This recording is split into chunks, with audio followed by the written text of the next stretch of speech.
We'll go ahead and get started. Please excuse my voice. I'm fighting a cold, and it makes it a little bit difficult to even talk. But when you make a commitment to Cindy, you come.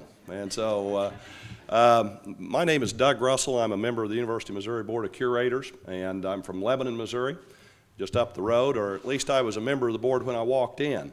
For those of you that may not know, I was supposed to be off the board as of December 31, and if you don't know, if you're ever asked, be sure and read the fine print. You serve a 6-year term or until your replacement is named and confirmed. My replacement hasn't been named or confirmed, so I'm fortunate enough to continue to serve, and it is an honor to have the opportunity to serve on the board.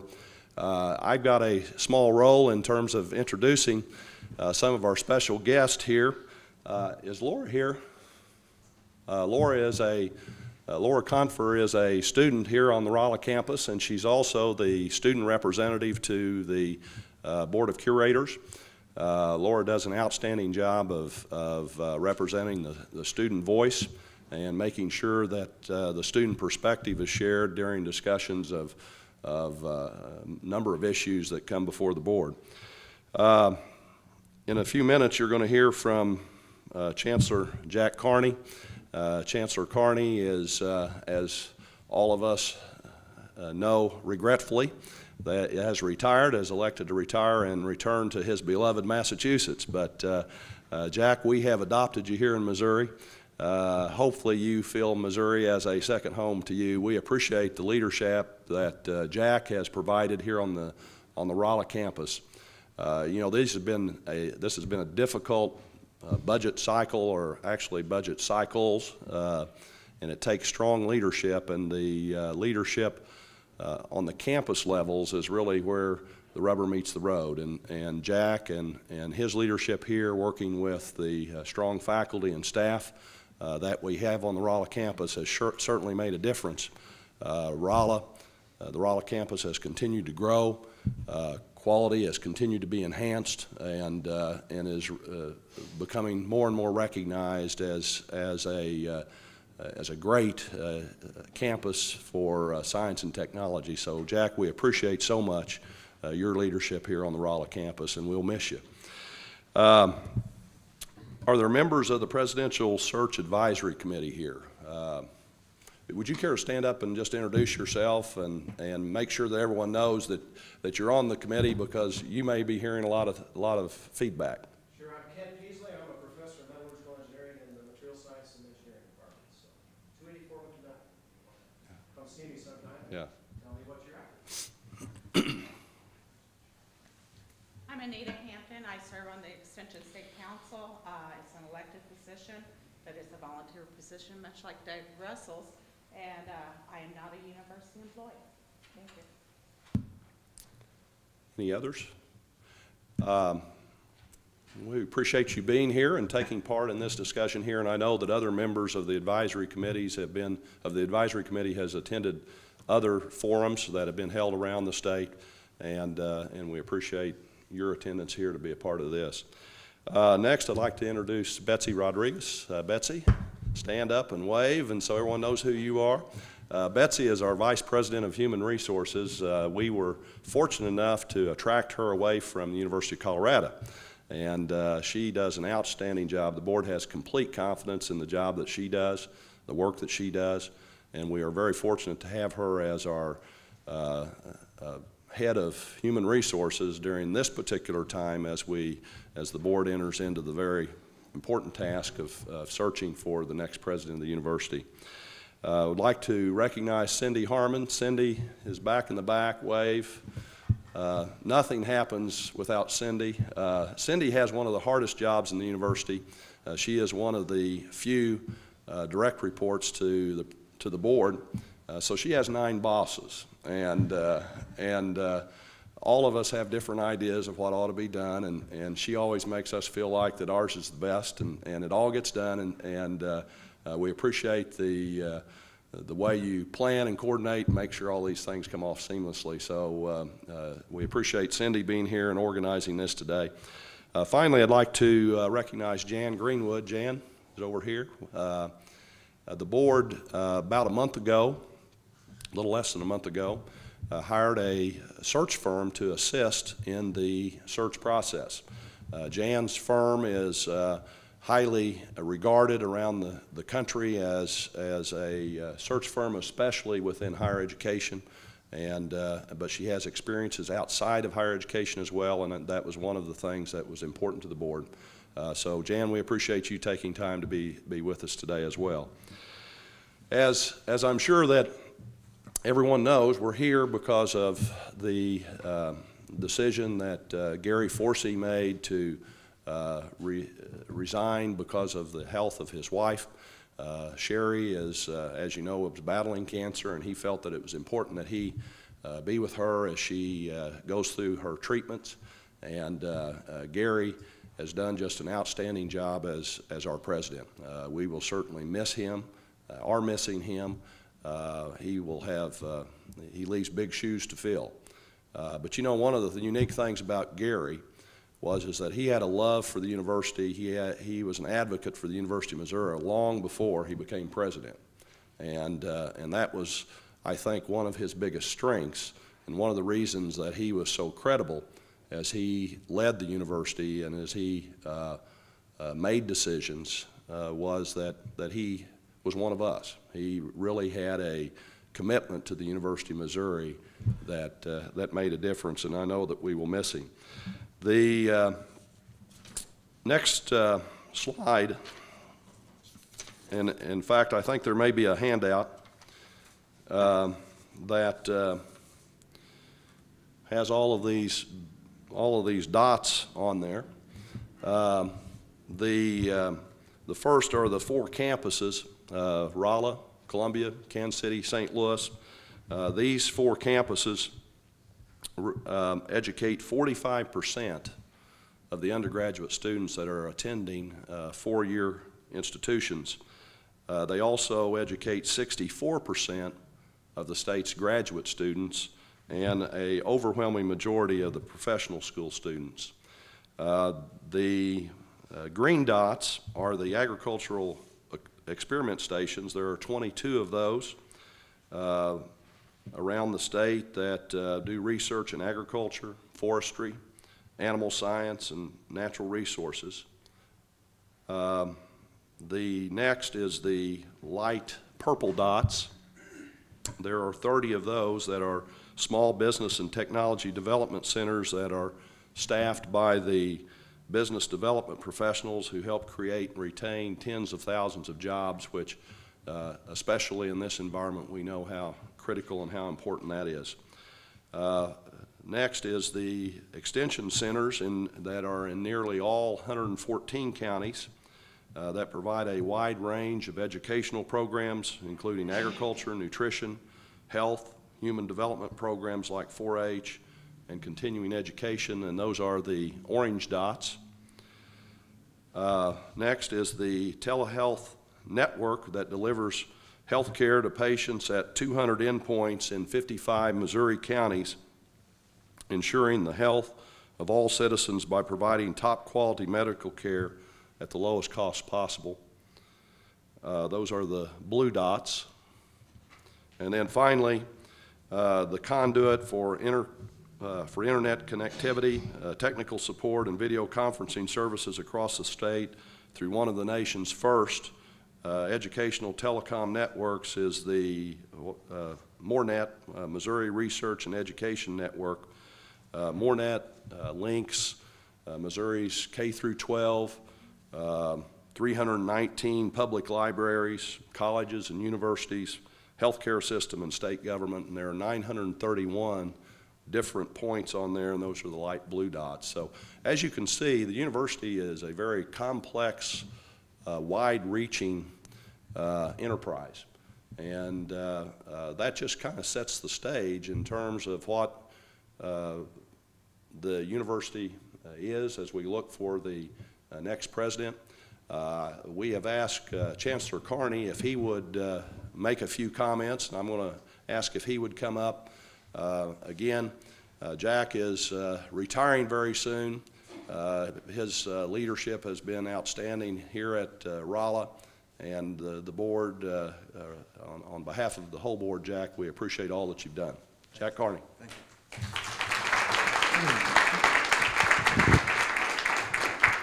Thanks, Doug.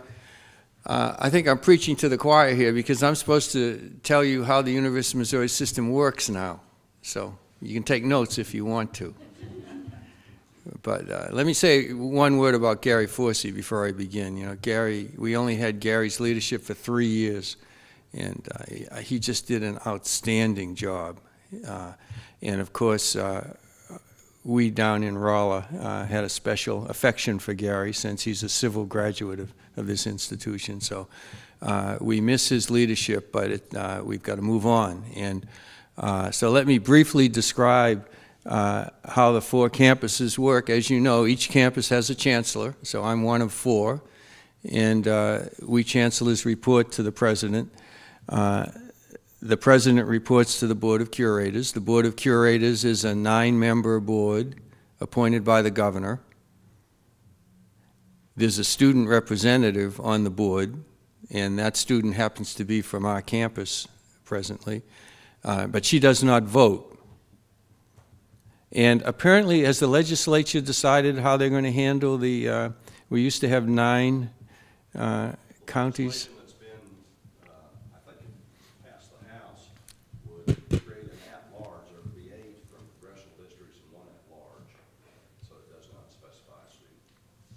Okay, there was some attempt to let the student be a voting member of the board, but that did not. I don't believe that passed. So the president has 6 vice presidents or senior associate vice presidents reporting to him or her, along with the chief of staff. And of course, the Board of Curators has general counsel for the university system reporting directly to the Board of Curators, which is an interesting reporting line, rather than reporting to the president of the institutions. Can we go to the next slide? So I think one of the main reasons for having these series of meetings throughout the state is to get some feedback on what qualities should we be looking for in the next president of the University of Missouri system. And here are some proposed characteristics desired of the next president, and you can read as well as I can, so I'll let you just read these.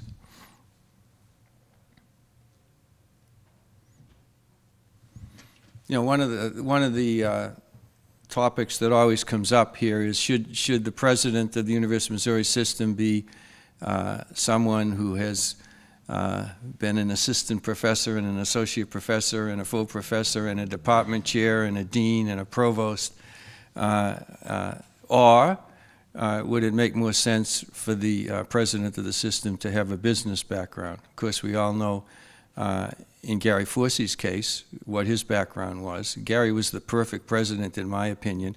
He was born in Missouri. He'd lived in various parts of the state. He graduated from one of the 4 campuses. He had an outstanding career, had done it all, and took the job. He needed the job like a hole in the head.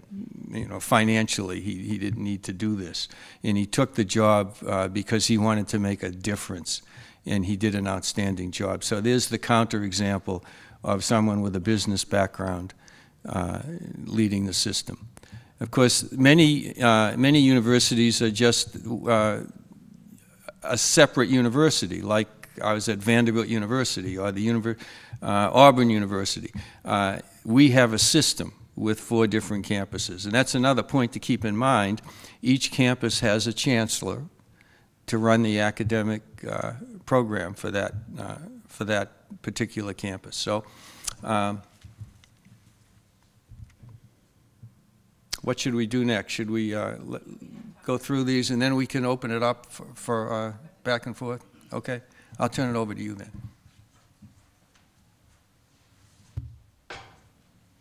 I'll just tell you briefly what we've already done in the search. Some of you may want to hear this, and then we'll quickly get to your opportunity to talk to us.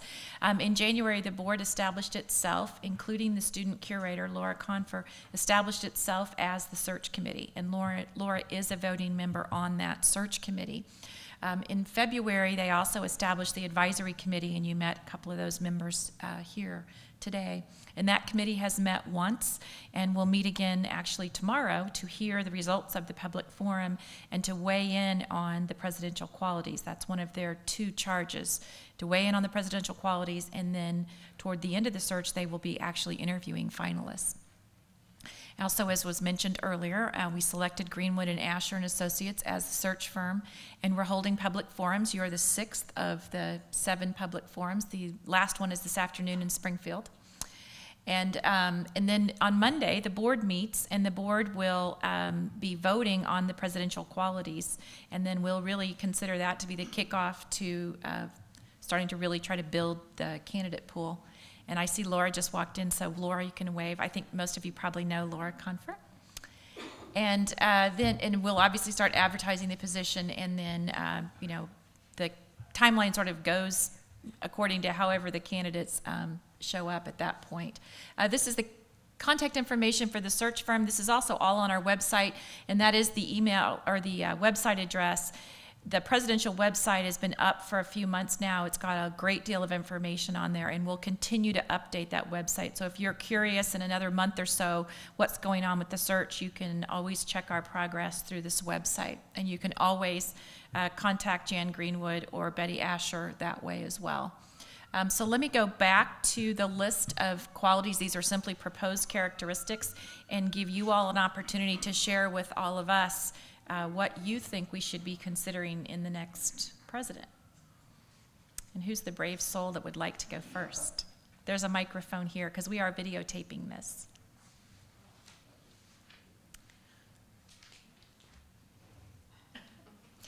Let me ask a different question. What would you like a new candidate, if Jan were talking to a potential candidate, what would you like a candidate to know about this campus? What is it that you think needs to be known about Rolla and the Missouri S&T campus? Go ahead. You got to go to the microphone so everybody can hear you. Thank you. It's probably obvious and a little silly, but we're not like the other 3 campuses. And I'm not an engineer, I teach history. So I think it's important for whoever it is to realize there's 3 normal campuses, if you will, in the sense of the broad range of what a university of Wisconsin, University of Nebraska offers, but that we're more specialized. So it seems obvious to me, but maybe not.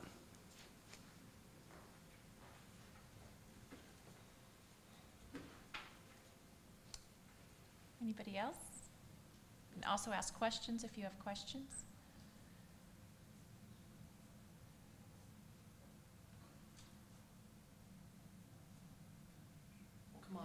No news is sometimes good news.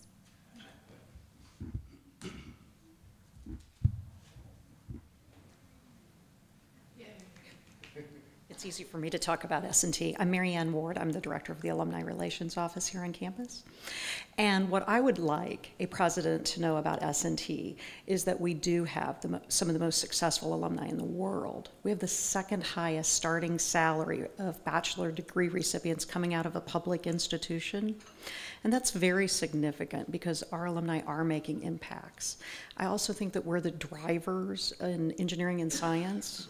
Not just in the United States, but in this world. And so I think that that's very important, that we have a world global approach to our alumni.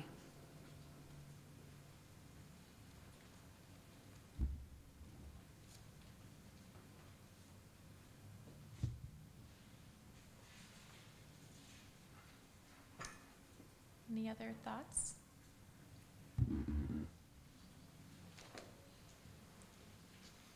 Just a quick one. Wayne Hebner, I'm chairman of Materials Science and Engineering. I think I'd like the next president to clearly know that student success is priority #1 on this campus. It's kind of a reflection of our focus, I think, but a small campus, and we like to say Rolla's in the middle of everywhere, but it's not. You know, I don't know. The students don't come to Rolla for fun. They come here because they're on a mission. And because of that, I think it's a great place to attract faculty, because ultimately our success depends upon them.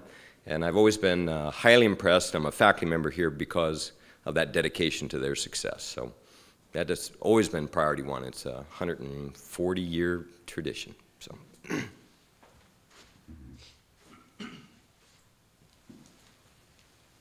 Morning. I'm Harvest Collier, Vice Provost for Undergraduate Studies. As been mentioned, the university is a special institution that attracts students that are interested in pursuing STEM degrees.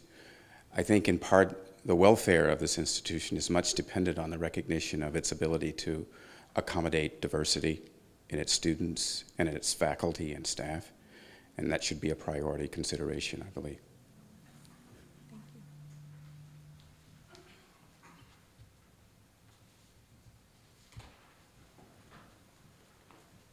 Hi, Betsy. I'm Lynn Sticknote, and I currently work with the Financial Assistance Office, and formerly have worked in enrollment management as an admissions person.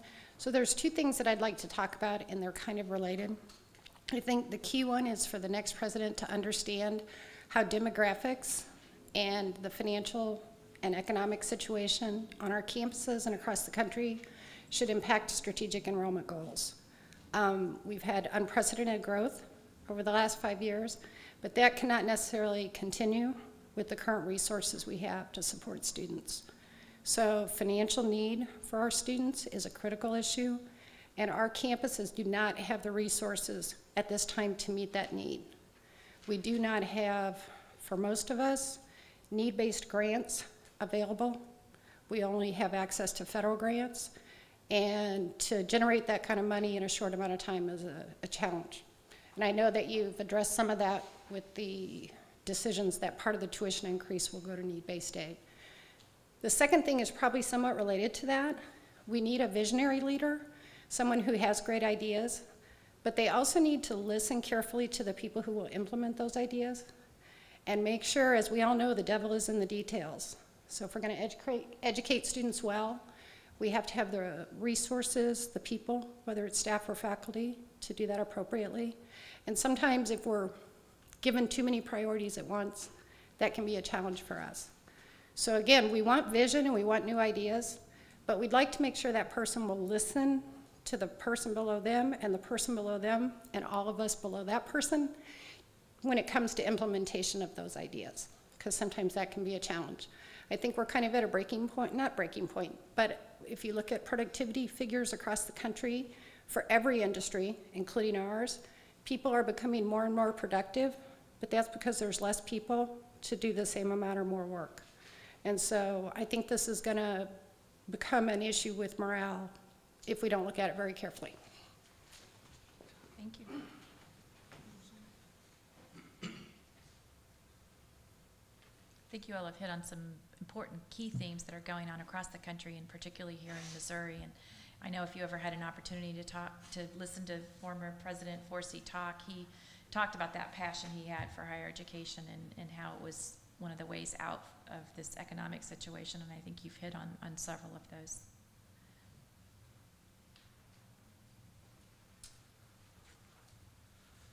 I have arrived late, so I don't know what's gone on before this, but I just wanted to, one of the things that I want to be sure of, and my name is Rick Sparks, and I'm a regional director for University of Missouri Extension in the South Central region. Welcome.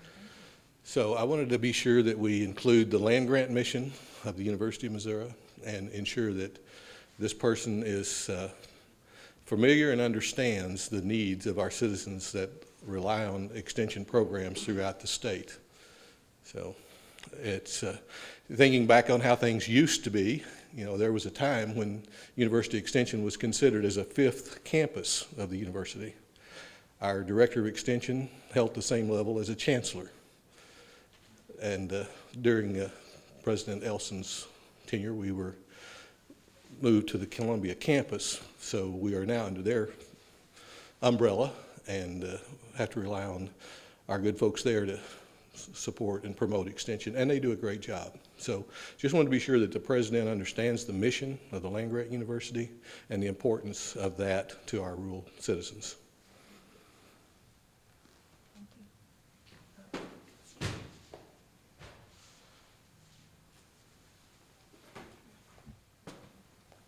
I'm K.M. Isaac, President of the Faculty Senate. Couple of points I want to bring up. One is, if we are going with a non-academic, you know, I have no problem with going with non-academic, as long as that person understands the culture of the academic environment. President Forsey definitely understood that. So I think that would be an important consideration.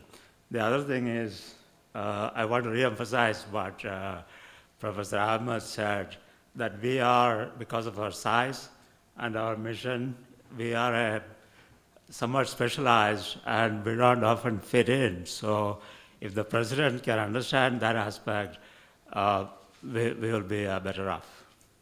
Thank you. Thank you.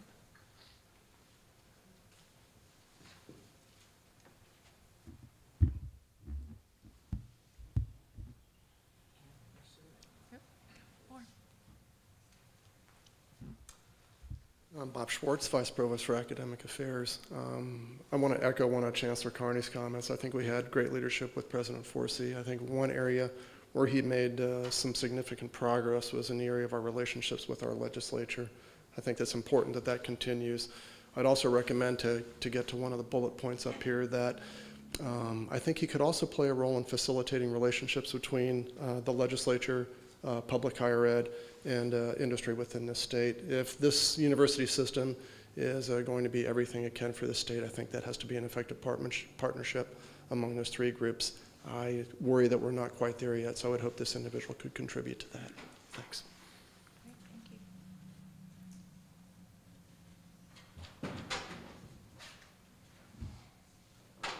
Do any of you all have any other comments or questions? Well, I was going to say what Bob just said. I think the system has done a very good job in the last few years in making the case for how valuable it is to the economy of the state of Missouri. I think the document that we prepared the last few months is great. It's going to be really important for the next president to have good relationships with whoever the governor is in the state legislature, because I think we've really turned the corner in the last year or so. I think that the way legislators feel about the University of Missouri system has changed much for the better, and it's going to be critically important. I don't expect the good old days to return in terms of state support, but maybe we can keep the decreases to acceptable levels. And all of the campuses, we've certainly explored other sources of revenue in this campus, and we're going to have to continue to do that as a system, because the state's not going to come to our rescue in our lifetime, in my opinion. Folks, good morning. It's so good to be back here with you. I guess I should say good afternoon at this point.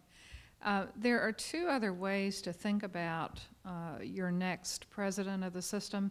One is to think about points of pride that you would want us to be telling candidates, and that's always very well received by candidates to hear from your voices, what it is you're proud of that you've done. Several of you have already spoken to that this morning, and we're appreciative of hearing that. The second thing is, in this very bad economic time that we're dealing with nationally, what do you feel the work is that the next president can accomplish over the next 3 to 5 years that will benefit Missourians as well as the campuses in every way? So putting on your practical hats for a minute, what are those things that can really move you ahead rather than causing a standstill?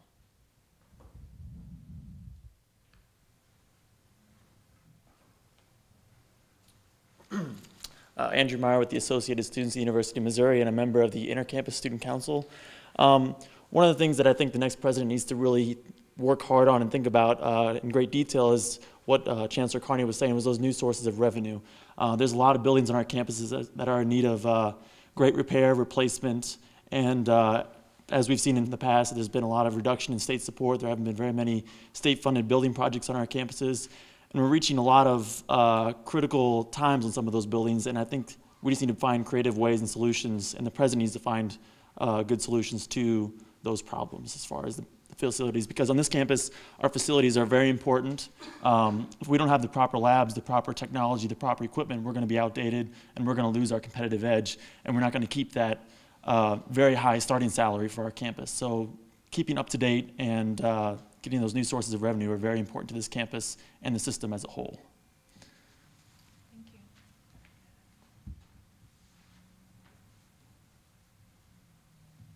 I would like to echo, you know, I've been traveling around to these forums now, and I think this is our 7th one, or sixth? Okay, 6th. 7th is later this afternoon. And almost at every single forum, they talk about how we need to be a system and find those efficiencies in the system, but maintain that each campus is individual. And one thing they always seem to bring up is what a gem S&T is. So I've been proud to sit on this panel, and it seems like everyone around the state really recognizes that we are a gem and that we are unique, and that our next president needs to realize we can be a system and have those efficiencies in that way, but also recognize that S&T is a gem and is different and special in its own unique way.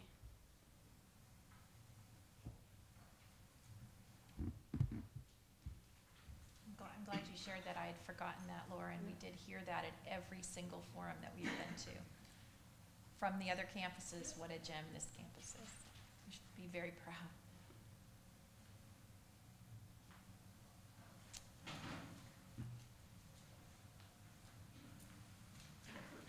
I'm Greg Harris, the Interim Assistant Vice Chancellor for Development here. One of the things I've observed, just talking with friends and fellow citizens here in Missouri, is that there really isn't the sense of ownership that I think a lot of people really should have of the University of Missouri system in each of the campuses. And the president of the University of Missouri system is the de facto leader in that discussion. And I think that that's something that might be brought up during the search process, is endeavoring to build collegiality, and I think we have it already, but to assure that there's a collegial relationship between all the universities that are publicly owned here in Missouri, and to really take that mantle and be ready to take that. And I know President Forsey has done that. But the new person would need to be aware of that as well. You talked about points of pride. Sometimes it's a challenge to get consensus on all of those things. Everybody thinks they're the best at everything. But I think that that would be another thing that could be brought forth, is that we all ought to be proud of all the 4 campuses and be aware that where there are core competencies and where there are key strengths. And so we're aware of that here, of our own, and we'd like to believe everybody is aware of that at the other institutions, but we should also be aware of the core competencies and strengths in each of the 4 campuses as well. And then finally, I attended a Board of Curators meeting, a portion of it, a year or so ago, and it just struck me that everybody that is a citizen is an owner of this campus and all of the 4 campuses and extension. Don't want to leave you out. And so the idea that how are we maintaining this property, this asset, this resource that we own, how are we maintaining it, how are we growing it? And so all the relationships that need to be continued to be nurtured to assure that everybody feels that way, and that when you talk to people about funding for public higher education, they understand what you're talking about, and that they know that there have been significant cuts, and that we should be investing in public higher education, and what is our expectation of public higher education. So to lead that discussion, I think that's important. So. Thank you.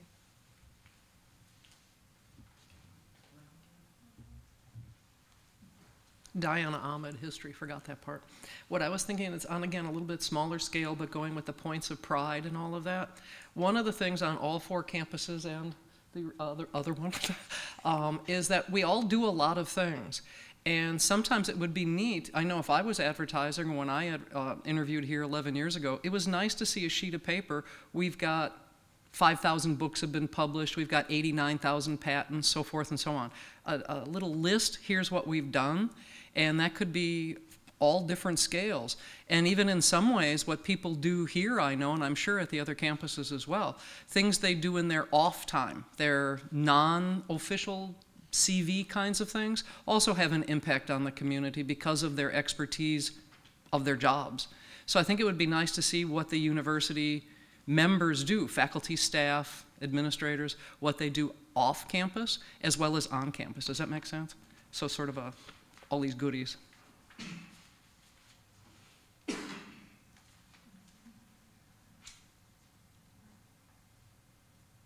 Any other comments or questions? Okay, well, we will stick around, and you're welcome to come up and give us individual comments if you would like. I'll go back and put up the search firm information as well as the website and encourage you to follow our progress. And thank you very much for coming out, especially those of you that traveled. We appreciate your comments. Anything else from the rest? Probably they don't. Go ahead. I'm sorry. Jack? Jan was just telling me that, as I knew, that they were the search firm when I ended up getting hired. I don't know whether that means anything or not.